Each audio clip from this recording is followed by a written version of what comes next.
වර්ණ සහ පෙන්සල් තුඩකින් ලෝකයක් වෙනස් කරන්න පුළුවන්ද? ඔව්. හැබැයි ඒකට සාම්ප්‍රදායික රාමුවෙන් මිදිලා ඒකට වෙනස්ම දැක්මක් තියෙන්න ඕනේ.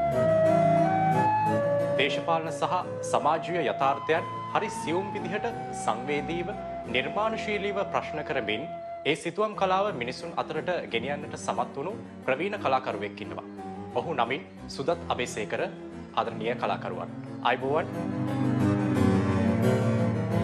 විශ්වවිද්‍යාල අධ්‍යාපනය ලැබීමත් එක්කම සෞන්දර්ය විශ්වවිද්‍යාලයේ මේ කලාව සම්බන්ධයෙන් පූර්ණ කාලීන මේ වගේ විශ්වවිද්‍යාලයක වැඩ කරන ගොනු වසර ගණනාවක් පුරාවටම ඒ කලාවේ තියෙන විශේෂකම් අපිට ගොඩක් අත්දකින්න ලැබුණා. ඉතින් ඒකත් එක්ක තමයි අධ්‍යයනය කරලා ඊට පස්සේ විවිධ ක්ෂේත්‍රවල වැඩ කරා. ඇත්තටම මම ප්‍රචාරණ කලා අධ්‍යක්ෂකවරයෙක් වශයෙන් වැඩ කරලා ආයතන කීපයක අපේ ලංකාවේ වගේ පරිසරයකට ගත්තට පස්සේ දෘශ්‍ය කලාව විශේෂයෙන් දෘශ්‍ය කලාව වගේ විෂයක් කරනකොට ගොඩක් අභියෝග වලට මුහුණ දෙන්න සිද්ධ වෙනවා කලාකරුවන්ට. ඉතින් ඒක ඇත්තටම අපේ වගේ රටක මේක විශේෂ තත්ත්වයක්. ඉතින් කෙසේ වෙතත් මෙන්න මේ සියලු දේවල් අභියෝගයට ලක් කරමින් පූර්ණ කාලීන චිත්‍ර ශිල්පියෙක් දෘශ්‍ය කලා ශිල්පියෙක් හැටියට වැඩ කරන්න සූදානම් වෙන්නේ මම විතරක් නෙමෙයි මමත් එක්ක මගේ ජීවිතේට බද්ධ වෙච්ච දිවිතරයක තුන මගේ බිරිඳ අචලා ගුණවර්ධන අපි දෙන්නාම තීරණයක් ගන්නවා 2003 වසරේදී අපි පූර්ණ කාලීන චිත්‍ර ශිල්පීන් හැටියට වැඩ කරමු කියලා. එතෙන්ට එන ඕනම අභියෝගයක් අපි අපේ ජීවිතයේ අභියෝග හැටියට අපි ජය ගන්න අභියෝග හැටියට අපි තීරණය කරලා අපි මේ විෂය අපේ කලාගාරය ඇතුලේ මේ නිර්මාණ කටයුතු කරන්න සූදානම් වෙනවා. ඉතින් ඇත්තටම කියනවා නම් ඒ සූදානම් වීමත් එක්කම තමයි අපිට විශේෂ වශයෙන් ජාත්‍යන්තර ප්‍රදර්ශන සඳහා ජාත්‍යන්තර වැඩමුළු සඳහා ජාත්‍යන්තර තරඟ සඳහා ඉදිරිපත් වීමේ අවස්ථාව අපිට ගොඩක් ලැබෙනවා. සංචාරක ව්‍යාපාරය අපේ රටේ ඉතා ප්‍රබල එකක්. ඉතින් ඒ හරහා අපේ රට පිළිබඳ යම් අදහසක් ලෝකෙට ගෙනියන්න පුළුවන් හොඳ අවස්ථාවක් බවට පරිවර්තනය වෙලා තියෙනවා. මෙන්න මේ වගේ ගමන් මාර්ගයක තමයි ඇත්තට මේ මොහොතේ අපි ගත කරමින් ඉන්නේ. ඔබ කොහොමද මේ සාම්ප්‍රදායික කලාව තුළ මේ පණිවිඩයක් සමාජගත කරන්න පුළුවන් කියලා ලේසියි කියලා හිතන්නේ? කලාව ගත සාම්ප්‍රදායික චිත්‍ර කලාවත් අපේ පන්සල් වල අපි දකින ට්‍රැඩිෂනල් නිර්මාණ තියෙන පන්සල් චිත්‍ර මේවා සාම්ප්‍රදායික කලාවන් වලට අයිති වෙනවා. අපේ රටේ නිර්මාණ හැටියට. අපි අධ්‍යාපනය ලැබනකොට විශ්වවිද්‍යාලයේ යුරෝපා කලා ඉතිහාසය සහ ආසියාවේ යම් ප්‍රමාණයකට අපි අධ්‍යයනය කරනවා. හැබැයි කලාව කියන්නේ මෙන්න මේකට වෙච්ච මෙන්න මෙහෙම සීමා වෙච්ච එකක් කියලා කොහෙවත් ලියවිලා නැහැ. මේ වෙනකොටත් විවිධ අත්දැකීම් විවිධ පරිශනාත්මක කටයුතු වල යෙදමින් තමයි අපි ඉන්නේ. මොකද මෙන්න මේ නිශ්චිත ක්‍රමවේදයක් මේක තුල තියෙයි කියලා අපිට හරියටම කියා ගන්න අමාරුයි. ඒ නිසා බහු නිර්මාණ කටයුතු වල යෙදෙන චිත්‍ර ශිල්පී නැත්නම් දෘශ්‍ය කලා ශිල්පියෙක් හැටියට තමයි මම මේ වෙනකොට මේ ගොඩක් කලාවට කලාකරුවෝගේ තියෙන තමන්ට ආවේනික වෙච්ච ස්ටයිල් එකක්. ඔහු හදාගත්ත ක්‍රමයක් නිර්මාණකරුවෙක් දත ඔහුගේ නිර්මාණ කියලා අඳුනා ගන්න පුළුවන්.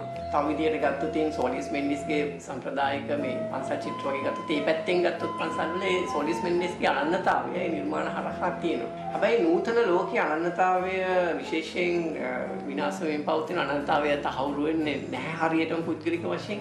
ලෝකේ ගත්තාම කලාවට තාක්ෂණයත් එකතු වෙලා AI හරහා නිර්මාණ කටයුතු සිද්ධ වෙනවා. එතකොට මේ සියල්ලකේම අනන්‍යතාවය තහවුරු කරන්න පුළුවන් කාරණා නෙවෙයි සිද්ධ වෙන්නේ. ඒ අනුව මම හිතලා තියෙනවා ගොඩක් වෙලාවට අනන්‍යතාවය කියන එක ගොඩක් බාධාවක් තමයි නිර්මාණ කරුවෙගේ. ඒ නිසා මගේ සමහරලාට මම මුල් කාලේ ඉතා ජනප්‍රිය ආස කරන නිර්මාණයක් බවට පත් වුණා ස්ථාපන කලාව කියන එක. ඒ ස්ථාපන කලාවේ මට එක අවස්ථාවක යුරෝපයේ මට යන්න පුළුවන් වුණා එංගලන්තයේ අවස්ථා දෙකක 2002 සහ 2003 වසරේ රොයල් ඇකඩමි රොයල් ඕසීස් ආයතනය විසින් සංවිධානය කරපු මේ රෙසිඩෙන්සි වැඩසටහනට. ඒකදී ස්ථාපන කලාව පිළිබඳ තමයි ගොඩක් වැඩ කරන්න සහ ඒ අධ්‍යයනය කරන්න ලැබුණේ. ඉතින් ඒ හරහා ලංකාවට ඇවිල්ලා කරපු ගොඩක් ජනප්‍රිය ස්ථාපන කලාවක් තමයි ඔය 225 ක්ලෝස් කියන්නේ 2017 තමයි මම නිර්මාණය කරන්නේ 225ම කපුට කියලා. එතකොට මේ නිර්මාණය ගොඩක් ජනප්‍රිය සහ සමාජයේ ලොකු කලබීමකට පරිවර්තනය කරන්න පුළුවන් හැකියාවක් ලැබුණා. මොකද ඒක කරේ මම 2017 ඒක රාජ්‍ය සම්මාන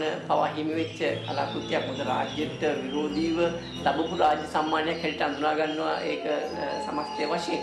එතකොට ඉන් පස්සේ 2017 කරපු එම නිර්මාණය 2022 වෙනකොට සමාජ සම්මතයක් විදිහටම මේක කතාබහට ලක් වුණා කපුට පිළිබඳව සහ කපුටන්ගේ 225ම සහ එහෙම නැත්නම් මේ සමාජයේ කොහොමද මේ දේශපාලනික වශයෙන් හෝ සමාජ වශයෙන් මේ කියවීමක් හදන්නේ කියන කාරණාව එකෙන් සිද්ධ වුණා. ඊට පස්සේ මෑත භාගයේ මට අධ්‍යයනය කරන්න ගොඩක් වෙලාවට අවස්ථාව ලැබුණා. ඒකත් චීනයේ ගුවන්ලන් කියන ප්‍රදේශයේ තියෙනවා ලෝකයේ තියෙන කෞතුකාගාරයක්. ඒක ඇවිල්ලා ප්‍රින්ට් මේකින් සම්බන්ධව තියෙන කෞතුකාගාරයක් තමයි. එතෙන්දී ඒ කෞතුකාගාරයට ආරාධනාවක් ලැබෙනවා. ඇත්තටම රෙසිඩෙන්සි වැඩසටහනක් සඳහා මාස 3ක අපි එතෙන්දී එහි ගත කරනවා සෑහෙන කාලයක් මාස 3ක් ඉතින් ගත කරන කාලය ඇතුළත අපි ඇත්තටම විශ්වවිද්‍යාලයේ පද්ධතිය ඇතුලේ ලංකාවේ අධ්‍යයනය කරාට වඩා වැඩි විශාල දැනුම් සම්භාරයක් අපිට එකතු කරගන්න පුළුවන් වුණා. මොකද මේ මාස 3 ඇතුලේ මොකද අපි මාස 3 ඇතුලේ ඒගොල්ලෝ සියලු පහසුකම් සියලු නවාතැන් කැම බීම සහ ඒ වැඩ කිරීම සඳහා අවශ්‍ය මිනිස් ශ්‍රමය සහ ඒවට අවශ්‍ය මැටීරියල් මේ සියල්ලම අපිට ලබා දීලා තමයි නිර්මාණ කටයුතු වල යෙදෙන්නේ. ඉතින් එතෙන්දී අපිට අර විශ්වවිද්‍යාල කාලේ ලැබපු අත්දැකීම් වලට වඩා විශාල අත්දැකීම් ප්‍රමාණයක් මේ මාස 3 ඇතුළත ලබන්න හැකියාව ලැබුණා. ඒකම ඒ හරහා අපි නිර්මාණය කරන ලද ප්‍රින්ට් මේකින් කලාවට අවශ්‍ය වන අදාළ වන විවිධ භාණ්ඩ නිර්මාණය කිරීම කරලා ලංකාවට එය විශේෂ කලාවක් විදිහට සමාජගත කරන්න හැකියාවකුත් මේ වසර තුල අපිට හැකියාවක් ලැබුණා. පසුගිය වසර තුල. ඉතින් එහි දිගුවක් තමයි අත්‍තරම ඉදිරියේදීත් අපි කරගෙන යන්නේ.